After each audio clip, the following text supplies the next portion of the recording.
அதே மாதிரி கொல்லையில இருக்கிற மைத்துனர்கிட்ட அந்த மூதேவி வந்தாங்களாம். அவங்க யாருன்னு இவன் கேட்டோம்னா, என்னுடைய தங்கைகள்லாம் அஷ்டலட்சுமிகள் இருக்கிறாங்க. நான் வந்து மூதேவி, நான் உன் வீட்டினுள்ள நுழையலாமான்னு கேட்டாங்களாம். அதுக்கு மைத்துனர் சொன்னாங்களாம், நீங்க உள்ள நுழையக்கூடாது, அனுமதி இல்ல. நீங்க இப்படியே போயிடுங்கன்னு சொல்லிட்டாங்களாம். மூதேவி போயிட்டாங்களாம். அன்னில இருந்து அந்த சரஸ்வதியோட வீட்ல அஷ்டலட்சுமியும் இருந்தாங்களாம். சரஸ்வதியோட கணவரும் மைத்துனரும் சேர்ந்து ஏதோ ஒரு தொழில் பண்ணாங்களாம். அது பெரும் லாபமா. சரஸ்வதியோட கணவருக்கு தன்னுடைய மனைவியுடைய புத்திசாலித்தனம் புரிஞ்சு போச்சுங்களாம். ரொம்ப சந்தோஷப்பட்டாருங்களாம். இவ்ளோ அருமையான மனைவி இந்த கடவுள் எனக்கு குடுத்திருக்கிறாரேன்ட்டு. இது ஒரு நாட்டுப்புற கதைங்க. இதுல அஷ்டலட்சுமிகள், மூதேவிகள் என்னதான் நான் சொன்னாலும், பெரிய பெரிய கோடீஸ்வர பங்களாங்கள பார்த்தீங்கன்னா, 6 மணிக்கு எப்படி இருக்கும்னா, எல்லா வெளிச்சமும் இருக்கும் அவங்க வீட்ல. சுத்தபத்தமா இருக்கும். வாசல் பெருக்கி கோலம் போட்டு வச்சிருப்பாங்க. அந்த வாசன திரவியம் இருக்கும். அவங்க வீட்ல எப்பவுமே செல்வம் சேர்ந்துகிட்டே இருக்குங்க.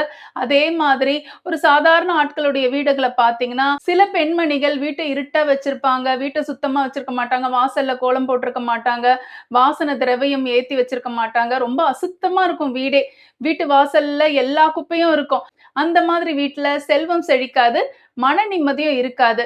இந்த குட்டி கதையிலருந்து நம்ம தெரிஞ்சுக்கிறது என்னதுன்னா, நம்ம வீட்ட சுத்தமா பளிச்சுன்ட்டு விளக்கேத்தி நம்ம வச்சிருந்தோம்னா, நம்ம மனசு நிம்மதியாகும். மனசு நிம்மதியா இருந்தா அறிவு யோசிக்கும். அறிவு யோசனை பண்ணா நம்ம பண்ற வேலையிலயோ, இல்ல தொழிலிலயோ நம்ம முன்னேறி செல்வம் சேர்ப்போம். இந்த குட்டி கதை உங்க எல்லாருக்கும் பிடிச்சிருக்கும்னு நினைக்கிறேன். அடுத்த குட்டி கதையில உங்கள சந்திக்கிறேன். நன்றி, வணக்கம்.